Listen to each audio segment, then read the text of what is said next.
Kepolisian Daerah Metro Jaya menetapkan 8 orang sebagai tersangka dalam kasus dugaan ijazah palsu Presiden Joko Widodo.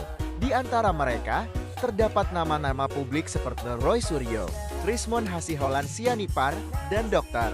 Tifauziah Tiasuma atau Dr. Tifel. Langkah ini menjadi bukti komitmen Polri terhadap transparansi dan kredibilitas penegakan hukum. Proses penyidikan dilakukan melalui asistensi, gelar perkara, serta pemeriksaan berbagai ahli, mulai dari pidana, bahasa, hingga forensik digital.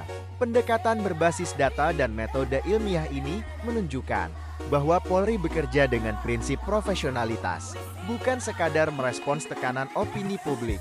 Keadilan ditegakkan dengan bukti, bukan dengan persepsi. Polri kembali menegaskan komitmennya menegakkan hukum tanpa pandang bulu. Roy Suryo dan sejumlah pihak resmi ditetapkan sebagai tersangka dalam kasus dugaan fitnah dan ijazah palsu. Kapolda Metro Jaya menekankan, penetapan ini murni penegakan hukum. Siapapun yang dilaporkan dan memenuhi unsur akan diproses secara profesional.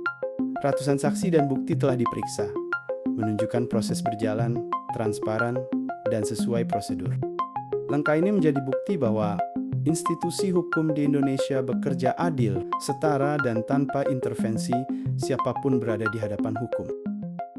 Kabar terbaru, mantan menteri dan pengamat politik, Roy Suryo telah ditetapkan sebagai tersangka dalam kasus tudingan ijazah palsu yang menyeret nama Presiden Joko Widodo. Di tengah ramainya opini dan spekulasi publik, Polri menegaskan bahwa seluruh proses penyidikan dilakukan secara terukur, ilmiah, dan terbuka. Langkah ini menjadi penegasan bahwa penegakan hukum dijalankan dengan prinsip transparansi dan akuntabilitas, bukan tekanan opini.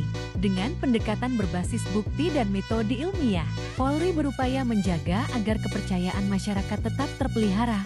Sebab, ketika proses hukum berjalan objektif dan profesional, maka ruang bagi spekulasi maupun rusaknya reputasi dapat diminimalisir, menunjukkan bahwa hukum benar-benar berlaku secara adil untuk semua.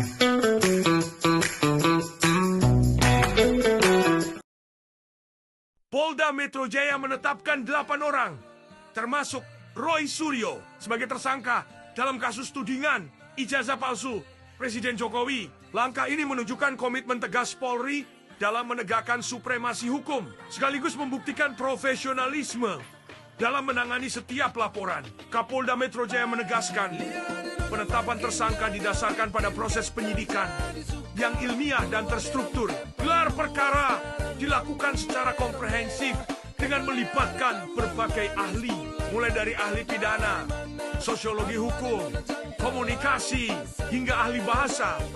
Para tersangka kini dijerat pasal berlapis dari KUHP dan Undang-Undang IT setelah penyidik mengamankan bukti, termasuk ijazah asli yang telah diuji di laboratorium forensik. Jadi guys, belakangan ini nama Roy Suryo lagi rame banget dibahas. Yap, mantan Menpora itu resmi ditetapkan jadi tersangka dalam kasus dugaan ijazah palsu Presiden Jokowi. Tapi yang menarik, bukan soal statusnya, melainkan responnya. Roy nggak langsung marah-marah atau bikin drama. Dia malah bilang, saya hormati penetapan ini dan saya serahkan semuanya ke proses hukum. Bahkan di depan media, Roy kelihatan santai banget sambil senyum dan bilang, status tersangka itu masih harus kita hormati. Artinya, Roy secara nggak langsung ngakuin kalau Polri memang punya kewenangan dan legitimasi buat nyelidikin kasus ini. Dia menghormati proses penyidikan yang dijalankan Bareskrim Polri. Artinya, dia percaya bahwa mekanisme hukum di negara ini tetap jalan. Jadi ya, di tengah hiruk pikuk opini publik, sikap menghormati proses hukum kayak gini patut diapresiasi. Karena pada akhirnya yang paling penting itu semua pihak tunduk pada hukum.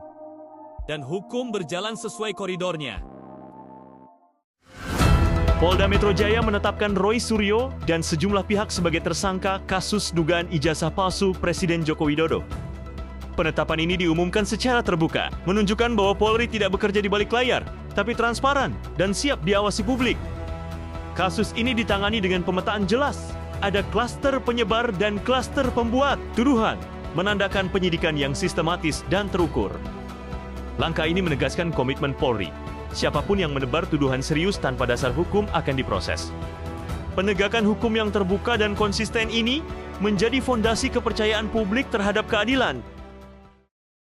Roy Suryo resmi ditetapkan jadi tersangka dalam kasus dugaan ijazah palsu Presiden Jokowi. Tapi yang menarik tuh bukan soal statusnya, tapi responnya. Di depan media, Roy bilang, status tersangka itu masih harus kita hormati. Saya senyum aja. Santai, tapi tegas. Kelihatan banget kalau Roy mengakui proses hukum yang dijalankan Polri. Dia nggak nyalahin, nggak nyerang, tapi justru menghormati fungsi penyidikan yang sah menurut hukum. Roy juga bilang bakal ngikutin prosesnya lewat kuasa hukum dan ngajak teman-temannya yang juga terseret buat tetap tegar. Poin yang paling penting apa? Status TSK itu masih harus kita hormati dan saya senyum saja. TSK itu adalah salah satu proses. Ya, masih nanti ada status menjadi misalnya lanjut itu baru menjadi terdakwa. Baru lanjut lagi menjadi terpidana.